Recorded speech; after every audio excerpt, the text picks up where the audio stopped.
That's right, folks. It's another double upload, double upload, double upload, double upload. My fault, y'all. Anyways, it's another double upload. You know what is going on. Back at it again with the self-love edition of We're Not Really Strangers. You know what I'm saying? Because you deserve to love yourself too. I know you can't see that most likely, but it's okay. This will be the last one of like, it's a separate episode. The next one, it'll just be whole movie. I'm doing this whole thing. No cap. What forced me to grow even if it was hard? Moving out. Moving out at 19, family. When I moved out when I was 19, nigga, I had no idea what I was doing. But guess what? Actually, if I'm being for real, even before then, what forced me to have to grow up was having very strict parents. Like the suffocating nature of my parents. I knew I basically prepared myself for the inevitable of me having to move and leave. Because I was like, if I stay here, I'm cooked. Like if I continue living under this, I'm not gonna make it. It almost got to that point.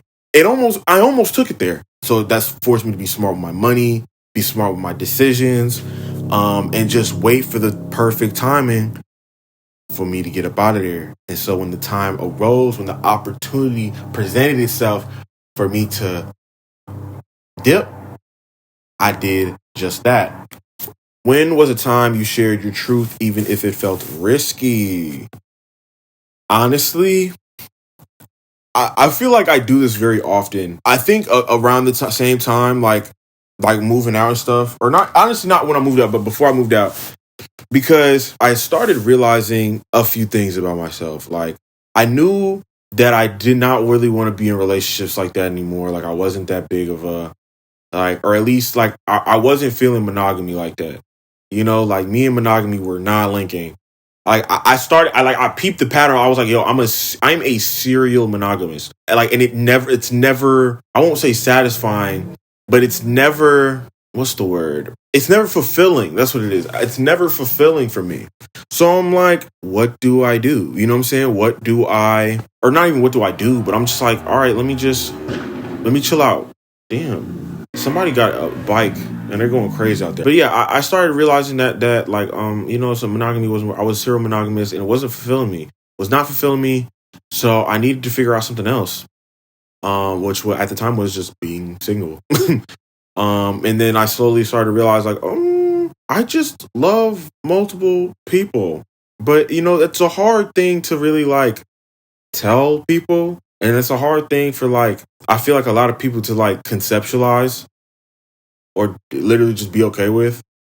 So I definitely I've been very pretty risky like telling people that like I've been risky telling people that I'm non-binary. That's kind of comes with the territory. But everyone close to me has been pretty accepting of who I am. So it's not something I have to worry about. Somebody is spinning the block with a fucking like bike or something. Anyways, let's continue. When has my intuition been right? All the time. All There is very, very, very few times when my intuition is wrong. The only time my intuition is wrong is when I overthink. Literally, only time my intuition is when I stop listening to my intuition and start trying to overthink my intuition, and honestly, when I go against it. But my intuition has literally been so spot on a lot of things. It's kind of scary, and my peoples can attest to it. Like I cannot make this up. I've been right about so many things. It's not even funny, and I'm not trying to flex, not trying to black. I actually hate it. For a time, I hated it. I've started to embrace it now. I'm starting to accept it now. But like beforehand, nah, gang. If I hated that shit. Now I gotta stick with it because it clearly I have it for a reason. Clearly it's tapping me in for a reason, and I gotta stop fighting it. I got to. How would you prepare my younger self for their first heartbreak? I'm not gonna lie. There's nothing I could tell that little nigga, yo. On me, they just have to feel that shit. They just got like, listen. And the thing is, that's one of them things. Like I don't live with any regrets, and there's not many things I would do over or like try and change in my life. And that's definitely what I listen. My younger self, they low key needed it. They low key needed to feel that. I'm not that great with emotions as it is, and it's hard for me to connect and feel things. So those feelings and those like that heartbreak is good for me because it reminds me that I do still have feelings. Like not only did I feel these things for another person, but the fact that I'm feeling the fact that it's not working out, that it hurts me. Yeah, my little nigga needed that. To not be a worse person, to not be an evil ass motherfucker. Yeah, I needed that shit. So I ain't nothing I can do there. Growing up, when did I feel different? Oh, feel most different from other kids. Well, I didn't hang around a lot of guys. Like I was literally, my whole friend group growing up was girls. So that was already, I was already, you know what I'm saying? And on top of that, you know what I'm saying? I was an avid reader. I wore glasses. I wasn't a very conventional kid. That alone, I already felt like ostracized. And then I was getting bullied. So that's honestly where I felt the most different because, you know, a lot of niggas was not getting it how I was getting it. I even remember years later, like talking to somebody, like being like, oh yeah, it felt like, everybody hated me.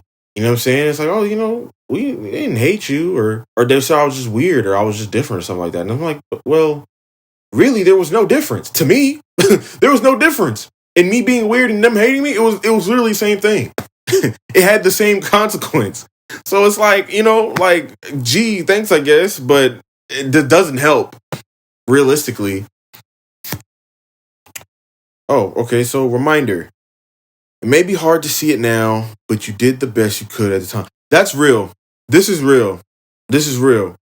And I feel like I said this in the last video of these where I was like, you know what I'm saying? I could only I did as much as I could, but this is so real. Like I have done everything that I could at that time. Like I usually 9 times out of 10 when I make decisions, like I try to just do what I feel is best with what knowledge I have, with the circumstances, and sometimes even with my emotional state. So it's like at the time, you know, I'm only doing what feels right at that time. For me, I can't just ignore certain things and just act outside of my best interest or just act outside something that I know will hurt, like actively will hurt me, especially like long term. Like short term, maybe I'll do some dumb shit. Short term, maybe I might, you know what I'm saying, fuck up. But like long term shit, I typically try to limit those.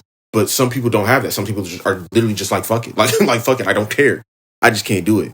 So, you know, I be doing the best that I can at every given time. Even though I do beat up myself a lot when it comes to that. Yeah, that's a good reminder. When do I feel my past self resurfacing? Yo, I'm not gonna lie. I might have to wrap this up. I might have to bruh. I was just talking to my brother about this shit, yo.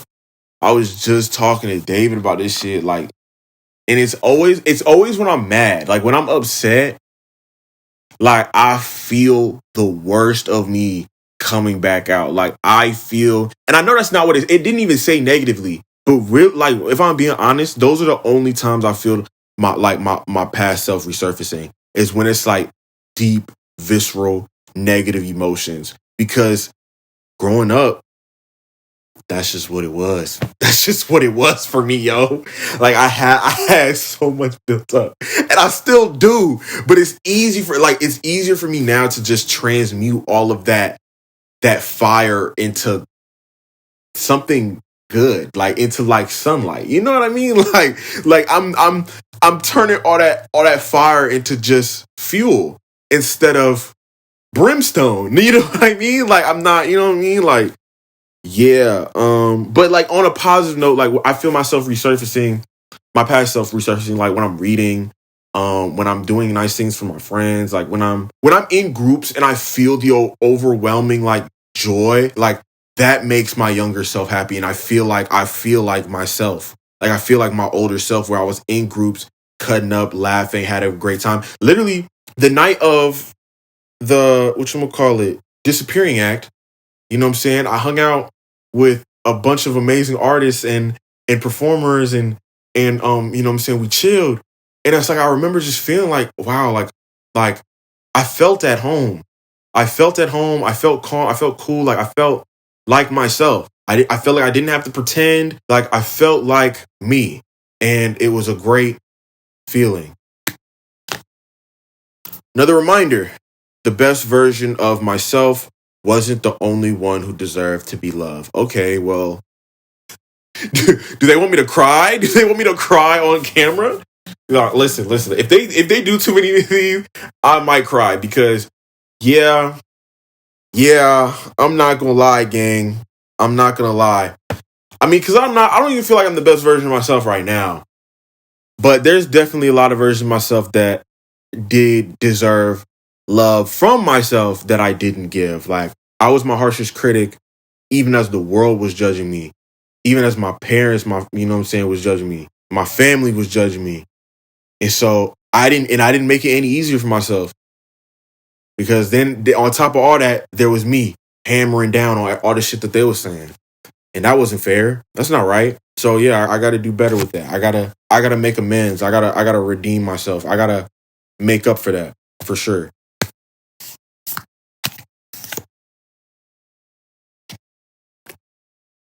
These niggas are trying to be messy.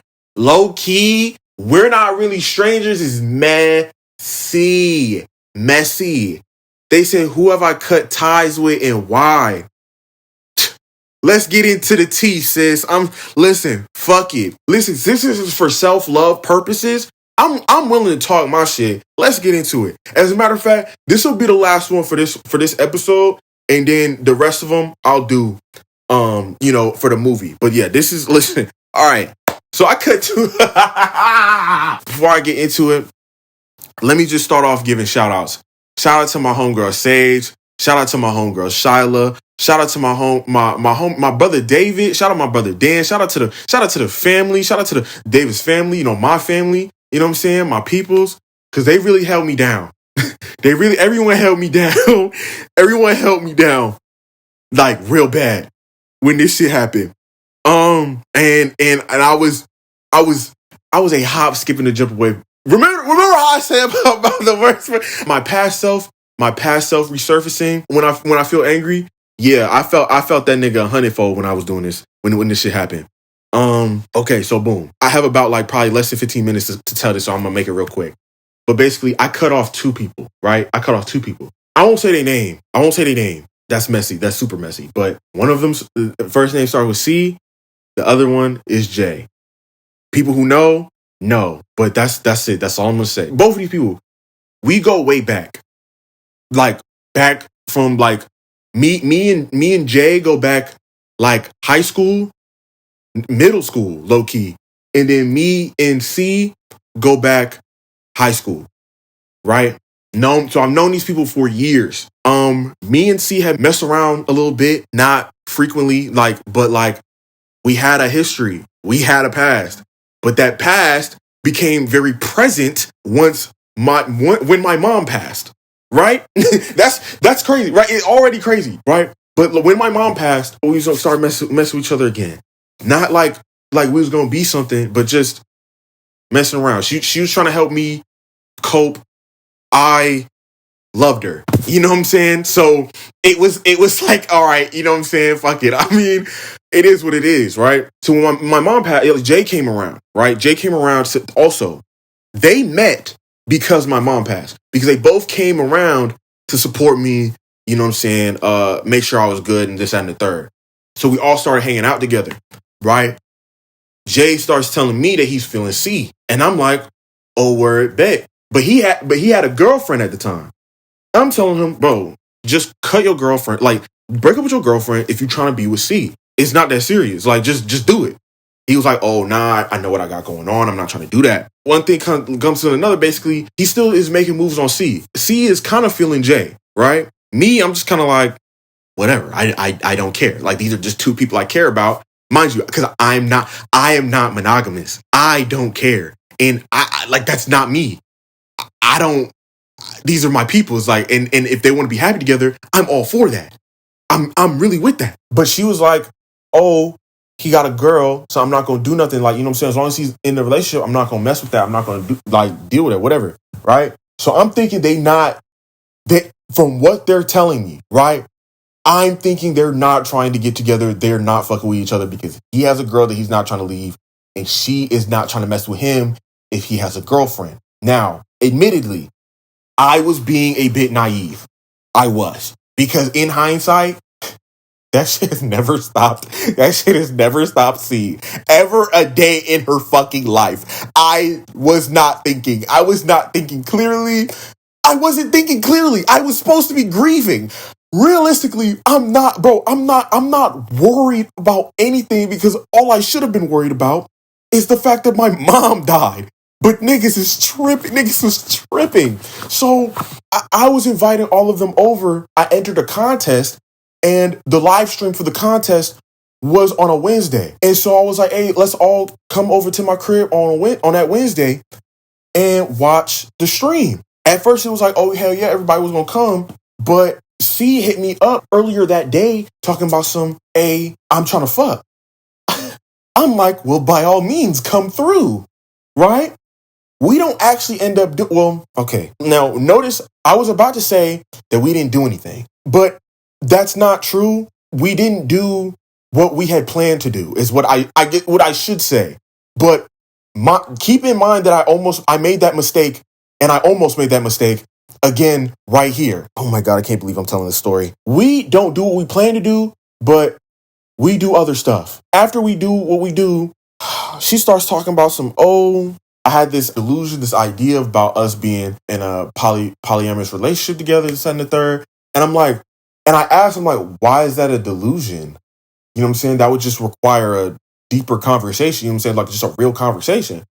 But she moved on. So I let it go. I don't say nothing else about it because it's like, I'm not trying to force anybody to be in that type of relationship with me. And if you're not really serious about it, if you're going to do whatever, bro, like there's nothing I can do. I'm not tripping. I'm doing my own thing. Ironically enough, I literally just had that conversation with my homegirl literally days prior, telling her like I'm not really in a space to be in a relationship right now or even be thinking about a relationship right now. Like that's just not where my body is. That's not me. Days pass, right? My homegirl's birthday. We celebrate my homegirl's birthday. C and J hang out like and get real like close, you know what I'm saying? Like talk to each other, blah, blah, blah. The weekend passes. C calls me and it's like, oh, I spent the night at Jay's house. He broke up with his girlfriend that night. Now, mind you, in my head, like to be real, I didn't even realize they had did it that night. Because the way they was making it seem like they didn't actually do it, I don't think. Really, in hindsight, they really had me fucked up. Because what the fuck? Actually, genuinely. Basically, she told me, oh yeah, I spent the night over there, December 3rd. You came up. Me. I came up. And I'm like, huh? I'm like, for what? I'm like, why? She said that he was asking, like, if me and her had a past or like had a history or some this and the third. Basically, she admitted like she purposely made it seem like we didn't have like a past or a history or anything like that. I'm like, for what? Like, why would you like what do you gain from that? She didn't really give me a real answer. And then she expected me to not say anything, right? She thought that I agreed to not say anything, but I didn't. I literally honestly didn't say anything because I was in shock. And I was literally confused. I'm like, why lie? Especially when you was just talking about what you was talking about. What are we doing? Flash forward at this point because, you know, I'm still mulling all of this over, but Jay gets kicked out. Jay gets kicked out of his living situation. So him being my dog, I'm like, hey, yo, just live over here. You can crash on the couch. Tell me why. Mind you, at this point, I'm in a real fucked up position because you're telling me not to say nothing to him, about us having a past, and mind you, at this point, a very recent history, because it was literally a few days ago. Now I'm just like, I'm supposed to just be keeping this. I'm just not supposed to say nothing. But you want to be with my dog? Like, y'all supposed to want to be together? I'm confused. And this nigga's living on my couch. Like, at this point now, I'm like, it's like not a if I'm gonna say something, it's a when I'm gonna say something. But I didn't know how I wanted to bring it up. So now at this point, it was like a random day. I get home, I sit out there and I chill with him. And it was just one of the days that Sage was also over, my homegirl. So it was the three of us chilling. My homegirl, she brings up a TikTok that was talking about zodiac signs and stuff. C is a Pisces. Jay knew that. I also knew that. The Pisces zodiac reading came up. Jay was like, oh, this reminds me of C. And then he started talking, basically bringing up gripes and like grievances that he had with C. He brought up feeling like she had like having to lie at times and stuff like that, and like being a liar basically. And I was like, oh my God, I literally was just dealing with this. Like, now that you brought it up, like now that it's just like we're here. I'm like, she literally was telling me to keep from you that, you know what I'm saying, we had a history, that we had a past, this, that, and the third. Now, at the time, me and my dog were on the same accord of being like, that's weird. Why would she do that? Not mad. Neither one of us are mad. We're just confused. So he says that he's going to confront her. Now, mind you, she calls asking to fuck in my bathroom. Family, I can't make it up. I can't make this up. I can't do it. This is my real life. I was like, that's crazy. That's insane. Jay, like, texts him talking about something, I want to talk this and the third. So when they pull up, they do speak. They speak in my bathroom. They do not do anything. On God, they did not do anything, because I swear if they did, it would have got ugly then. But it would get ugly, because basically at this point, she's caught in a lie. She's caught in a lie for no reason, right? And at this point, I thought we would just sit down, have a conversation, this, and the third. No. What she does is basically double down on the lie. Doubles down. While they were speaking, me and Sage needed to go run some errands and shit like that, right? So I go in there, I'm like, hey, yo, we about to go hit up Food Line. Do y'all want anything y'all trying to come with? Jay wanted to come with. C decided to dip. So when Jay got in the car, we asked, what happened? What's the situation? What's she telling you? This nigga basically says, she tells this nigga that I was the one who brought up being in a polycule and being in a polyamorous relationship with her. And I'm like, what? No, that's not how that went. Because I'm cool. I'm okay. I'm good where I'm at right now. I can barely handle myself. What do I look like dealing with multiple people right now? Hello? I mean, only for right now. Listen, later down the line, I'm gonna need it. But now that's neither here nor there. I'm sorry. This is a really long story, but like, I can't make this up. This is really how it went. He's telling me like, yeah, no, she lying, like she doubling down. She like, because I tell him like, nah, like she's the one who brought it up. Basically at this point, so I decided to be petty because this is what happened. Because she told him like, oh, basically now that she's gonna stop fucking with me. Like she already was talking about like not speaking to me no more, keeping her distance and the third. And I'm like, well, if you gonna do that over some shit that you started, I'm like, nah, fuck that. Basically, I'm like, nah, we gonna address this now. So I decided to be a little petty, and I sent her Mama Said by Kendrick Lamar. You ain't got a lot of kicking my nigga. You know what I mean? But she took it as me being calculated, and like, first of all, it was projection. Everything after this point becomes projection. Because I was the only one in the dark. I come to find out. Jay keeps telling me that he's gonna cut C off. But not only does he end up going to their house, gets kicked out because she saw that we were texting each other in this and the third. Then they get locked up. Yeah, they get booked for some other shit. And then me, and my homegirl, basically spent an entire day trying to get this nigga bailed out. Come to find out, his bail was already paid. But you know who was waiting for him at the station? C. The same C that he kept telling me that he was not going to be fucking with no more. And it's like, you think it couldn't get any worse, and niggas can't be trusted, and just, I tell him, I basically, we reached the point where I'm like, okay, you clearly don't understand what needs to happen. I tell him, you're gonna have to make a decision. You're either messing with me, you fucking with me, or you fucking with her. Because at this point, she started threatening both me and his life for no reason. None whatsoever. I'm like not exaggerating. She literally was like, oh, I could have got people to jump you and Kaya, me. Hi. But I decided not to do that in the third. And I'm like, what? I'm like, dog, over this? Over something that is literally not that serious? What are we talking about? Like at that point I knew I was like, oh yeah, this is done. Like I think because before then I was like, we just need to have a conversation. Or all three of us just need to have a conversation, clearly. Clearly that this is just spiraling out of control. But at that point where she started threatening people's lives for no reason, I was like, oh yeah, no, we're done. I'm done. And I'm thinking that Jay was done too. But no, because yeah. So after that, I give him the ultimatum, like, you either got to mess with me or mess with her. And he tells me he understands. He tells me, oh, yeah, I'm going to do it December 3rd. But that night, he texts me and he's like, hey, I'm with... Fuck, I used her name. I used her name. He's like, hey, I'm with C. Can we pull up and have the conversation? Mind you, I'm mad as shit at this point. Because I'm like, I told this nigga, there needs to be no conversation. You just need to make a decision. So in my rage, in my anger, I'm like, yeah, sure, come over. Because I'm just like, whatever. Let's just have this conversation and then we'll be done with it. Or I'm hoping that he could see that she would be tripping. Nigga, I ain't gonna lie. I was tripping too. I was tripping because I was pissed. I was mad as shit. I fucked up my hand, basically. The story ends. It don't really end. But they pull up. I get in the whip. We talking.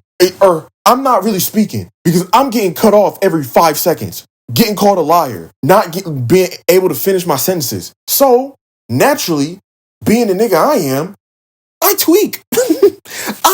I tweak, bro. I lose it because I'm like, yo, you niggas aren't even listening. You niggas just want to hear yourselves talk. And honestly, no. Sheila's talking, wouldn't shut the fuck up. And this dumbass nigga just sitting there and just adding nothing. Looking like a fucking dipshit. So I lose it. I lose my shit. I do. I hit the back of her chair. And the way I hit it, I basically fucked up my knuckle. It wasn't crazy. It was a fracture, but that shit hurt. And my shit was fucked for a good 3 weeks, give or take. Honestly, even after I got my cast off, it was still a little wonky. It's good now. But before, oh my God, it was brutal. It was brutal.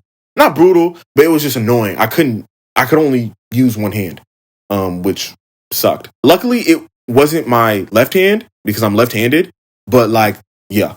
So basically, after my outburst, it was warranted. I'm not getting into the specifics, but it was warranted. She started calling me out my name. She started doing a bunch of stuff, and again, I was already kind of at that point. I thought I was going to be able to keep it together, but that was on me. I lost my shit. You know what I'm saying? I definitely could have handled it better, but I didn't. I'm human. But no, I almost went to jail that night. I almost went to prison. So very grateful that people were looking out for me. And my homegirl took me to the ER. I told that nigga, listen, because he was trying to get his stuff. Because obviously I was kicked that nigga out. Like, fuck that nigga, bro. Like, I'm like, what? But not that night. I was like, well, he wasn't allowed back in my crib. That was a dub. But I was like, we'll worry about getting your stuff out another day, the next day. And then, yeah, cut them off. Never to hear from them. I mean, I did hear from them, or I heard of them recently.